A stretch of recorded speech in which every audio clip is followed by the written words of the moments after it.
Hello, my name is Dr. Jeet Savla, consultant orthopedic surgeon. Topic for today's discussion is the importance of musculoskeletal health in an individual. So this is a very important topic as far as the current scenario is concerned.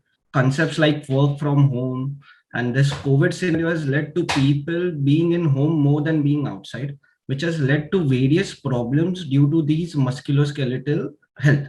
So let us talk about the importance of musculoskeletal health. Musculoskeletal health plays a very important role in maintaining the mobility and dexterity of an individual. This in turn helps them in maintaining their ability to work properly and actively participate in their day-to-day life activities. This is crucial to maintain the economic, social, and functional independence of the individual. Physical activity has a very important role to play in the musculoskeletal health, as it plays a crucial role in reducing the prevalence of non-communicable diseases like diabetes, osteoarthritis, low back pain, spondylosis, which can be achieved with adequate musculoskeletal health. Now, there is a very prominent relationship between the painful musculoskeletal conditions and which leads to a reduced capacity to engage in physical activity. Impaired musculoskeletal health can lead to various acute and chronic painful conditions, which leads to physical activity limitation, thus proceeding to loss of participation and withdrawal from the usual social, community, and occupational activities, which further causes a decrease in the quality of life and well-being. These factors lead to substantial personal, community, and social consequences, which is especially seen in elderly people. There are several epidemiologic studies which have shown a strong relationship between painful musculoskeletal conditions and loss of physical activity, which leads to loss of well-being and independence as well as depressive symptoms. These problems are seen more with the elderly population as compared to the younger population. For example, an individual having arthritis of the knee joint and other musculoskeletal disorders is surely going to have a less active lifestyle than an individual which does not have these problems. Thus, a lack of regular physical activity emerges as the most prevalent risk factor associated with the functional decline. I would also like to add that impaired musculoskeletal health causes reduced physical capability like grip strength, a decrease in the walking speed, chair rising from sitting position, and standing balance. And these factors have been linked to increased mortality, especially amongst the elderly population and also amongst the young people. Now, let us discuss the impact of impaired musculoskeletal health. It has now been globally recognized that impaired musculoskeletal health is associated with increased mortality and morbidity. Good musculoskeletal health is crucial for maintaining an active, productive, and prolonged working life. With an increase in the global retirement age, maintaining good musculoskeletal health will become increasingly important for older workers as many occupations and work-related activities are associated with musculoskeletal disorders like low back pain, shoulder disorders, knee problems, neck problems.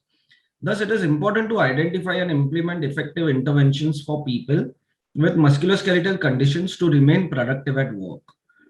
It is always better to work at a preventive level rather than at the curative level.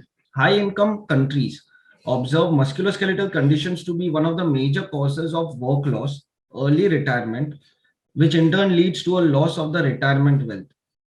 While developing countries sees musculoskeletal conditions to have a major impact on the livelihood, as a lot of people in the development countries belong to daily wage workers, which is severely affected due to these musculoskeletal problems. Thus, reduced musculoskeletal health results in a reduced productivity and economic loss to society at all the levels.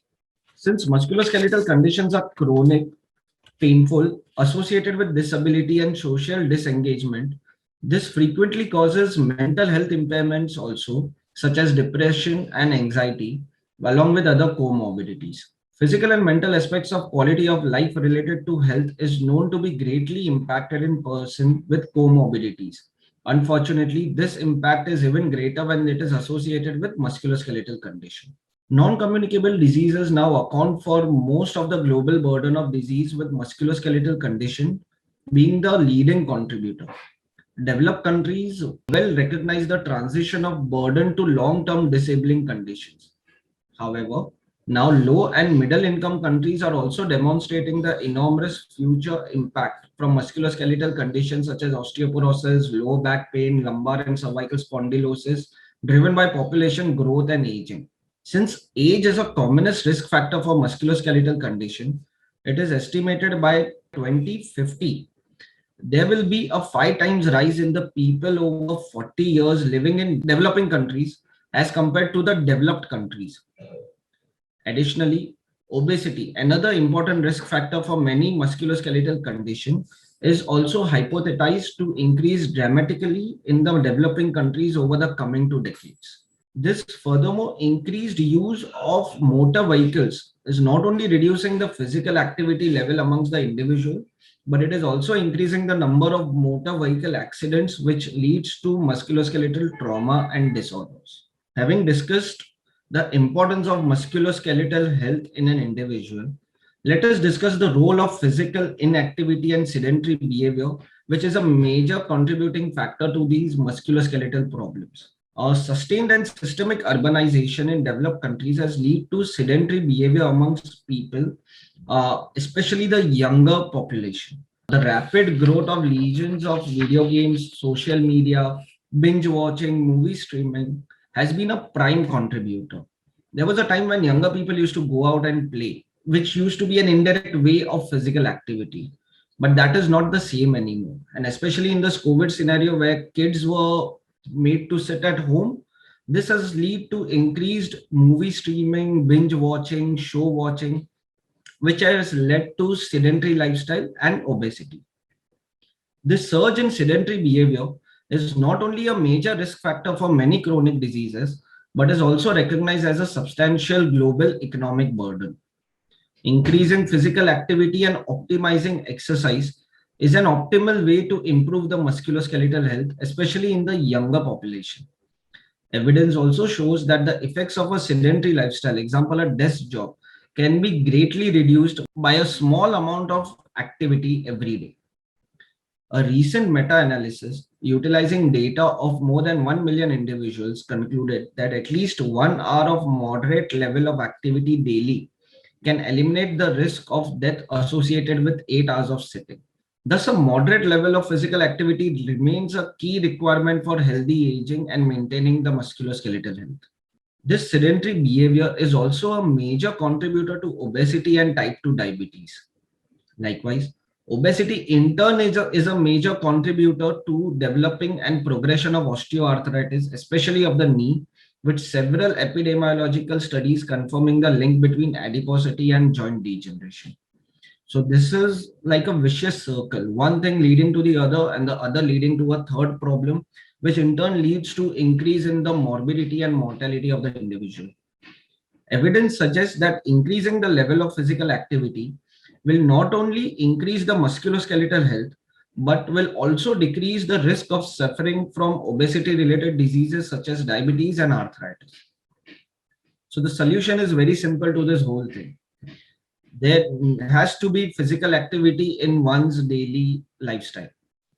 Even 1 hour of physical activity, be it moderate level, every day, will keep these problems at bay. WHO also recommends nearly 2 hours of moderate physical activity in a week, or about 20 minutes of moderate physical activity every day, like brisk walking, leads to decreased symptoms of obesity, and which in turn leads to decreased chances of diabetes. These exercises, the role of these exercises is they elevate the heart rate, which is in turn associated with a lower lifetime risk of cardiovascular diseases.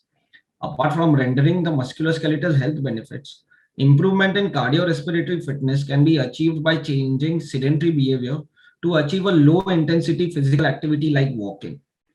This can be easily followed in the older population. Exercise is now widely prescribed for rehabilitation of musculoskeletal injuries, and its use as a preventive health measure is now widely investigated, with guidelines around the type, frequency, and duration of activity being considered. Even in orthopedics, I have patients coming with low back pain and knee arthritis every day. The first and foremost thing that I ask my patients to do is lifestyle modification, in which increasing their physical activity is the first and the foremost thing that I ask them to do. along with some dietary management to decrease their weight.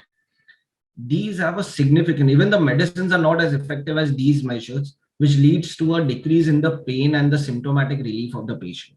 There's focus on evidence-based interventions for musculoskeletal conditions that cause the most disability-adjusted life years. Low back pain and neck pain can be benefited by staying active and exercising regularly. This is the first line management of lumbar spondylosis and cervical spondylosis or any sort of low back pain or neck pain. The first and foremost thing is to exercise and stay active and keep the joint moving. This can be achieved by group exercising program, and also in case of knee arthritis, there are weight loss support groups that the individual can join and in a combined way lead to decrease in the weight and increase and a better musculoskeletal health. To reduce the incidence of falls, balance and strength training program, home hazard assessment, participation in falls prevention program, and getting involved in activities like gardening, dancing, etc. also helps a lot. It is always good to develop a hobby. What happens is over a period of time, if you are not enjoying that physical activity, it is very difficult to maintain it over a period of years. So it's always better to develop a hobby like dancing, playing great outdoor sports, playing cricket, or something in which you do end up getting that physical activity to your body. At the same time, you will end up enjoying that activity also. So it is not that difficult to maintain it over a longer period of time. Osteoarthritis has been shown to be benefited from activities and exercises that improve the muscle and aerobic fitness, like walking, swimming, Pilates. Weight loss support groups can be rendered if required. There's a definite association between healthy aging and physical activity. Aging is inescapable, but it can be made easy and healthy with the help of exercise and an active physical lifestyle. Exercise renders many benefits to the aging body, which includes reducing the manifestation of aging, especially the aging phenotype of the elderly. A recent systematic review concluded physical exercise renders a positive impact on the muscle mass and function in the healthy subjects, especially aged 60 years and above, by improving the muscle performance and increasing the ratio of type 1 is to type 2 muscle fibers, and also increasing the cross-sectional area of type 2 muscle fibers. A European study for clinical and economic aspects of osteoarthritis, and musculoskeletal disease, our task force known as ESCEO task force recommended a higher protein intake in combination with physical exercise in postmenopausal women at risk of developing a menopause associated musculoskeletal disease like osteoporosis. Physical exercise programs improve the strength and balance in aging women with osteoporosis.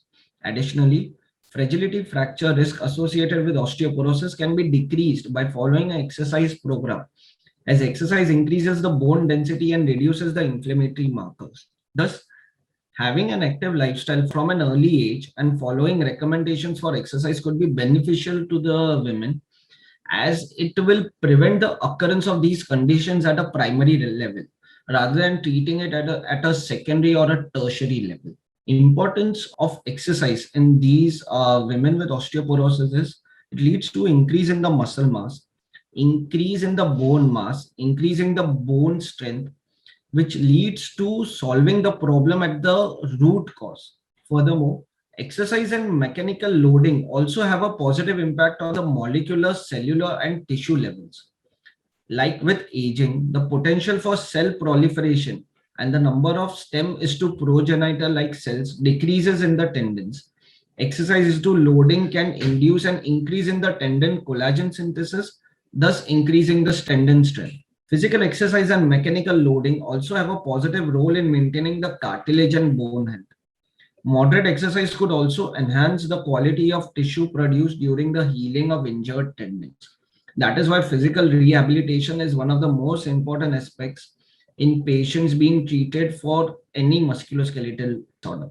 What happens is the muscles, as and when the strength of the muscle increases, the load on the injured tissue or on the joint, in case of osteoarthritis of the knee, the primary aim is to decrease the load on the joint.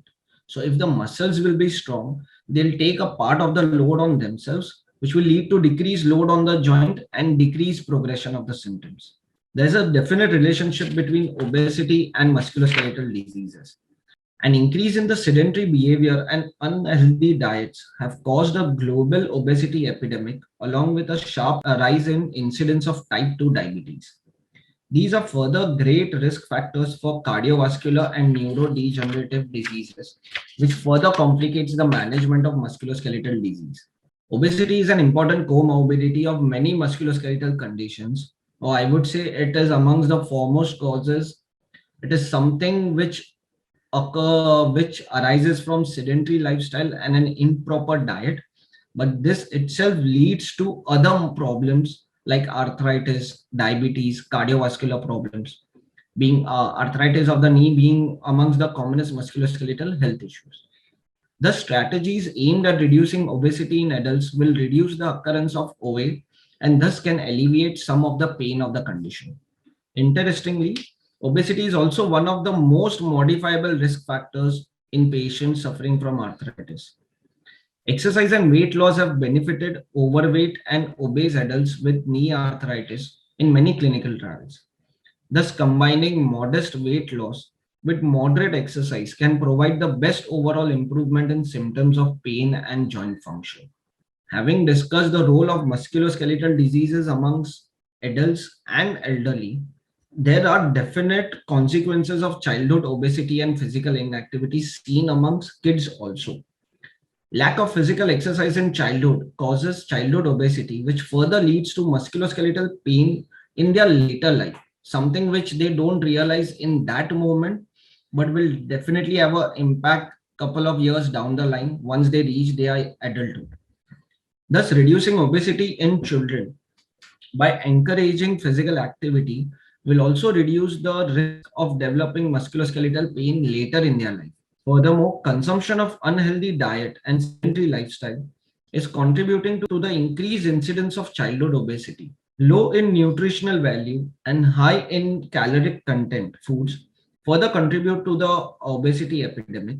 They also play a role in the high prevalence of type 2 diabetes and cardiovascular disease, which are further exacerbated by a lack of fitness and by inactivity.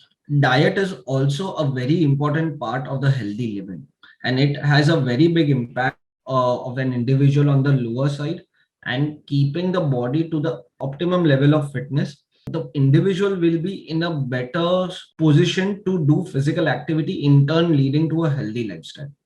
So yes, diet is inevitably an important part of healthy living. A 3-year follow-up study, including about 400 adults, showed that diets high in potassium, which is normally present in a higher amount in fruits and vegetables, reduce the amount of muscle loss in adults more than 65 years old. Dietary flavonoid intake, also seen in fruits and vegetables, is also known to be positively correlated with good bone health, that is, bone mineral density and bone resorption in perimenopausal women. This in turn leads to decreased incidence of osteoporosis in their postmenopausal age. Improving the diet of OA patients, arthritic patients, have also shown great benefits. Vitamin D, calcium, and particularly protein consumption have been shown to optimize muscle, bone, and functional outcomes in older people, reducing the fall and fractures. Calcium and protein synergistically optimize bone health. Thus, dietary strategies for improving the musculoskeletal health should include consumption of long chain fatty acids, vitamin D and K, which helps in bone and cartilage mineralization and decreasing the blood cholesterol. Antioxidants rich diet may benefit athletes by improving tissue repair. Sarcopenia in elderly people can be benefited by combining exercise supplement of whey protein fortified with vitamin D, as it increases the muscle mass and strength. Having said that, as a doctor, the first and foremost thing that I discuss with my patients, even before writing medicines, is lifestyle modification, which includes all of these aspects that we have discussed in this meeting.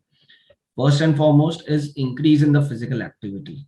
Secondly, most of the orthopedic conditions, chronic orthopedic conditions, are associated with the weight and obesity of the patient, which needs to be decreased. Thirdly, physical activity, obesity, and physiotherapy or mobility. So that is something which does not cost the patient anything. At the same time, these are factors which have long-term effect on the progression and treatment of the condition. Medicines are just considered to be for the time being, in that time, to help patient gain that physical activity which was absent due to pain. Long-term medicine is not prescribed for longer terms. It is these things that will help in improving the patient's problems symptomatically, which will stay with the patient for longer duration of the time. And if these things can be followed in a proper way, then the doctor can stop the medicines as early as possible, and the patient need not be dependent on the medicines rather than doing these things.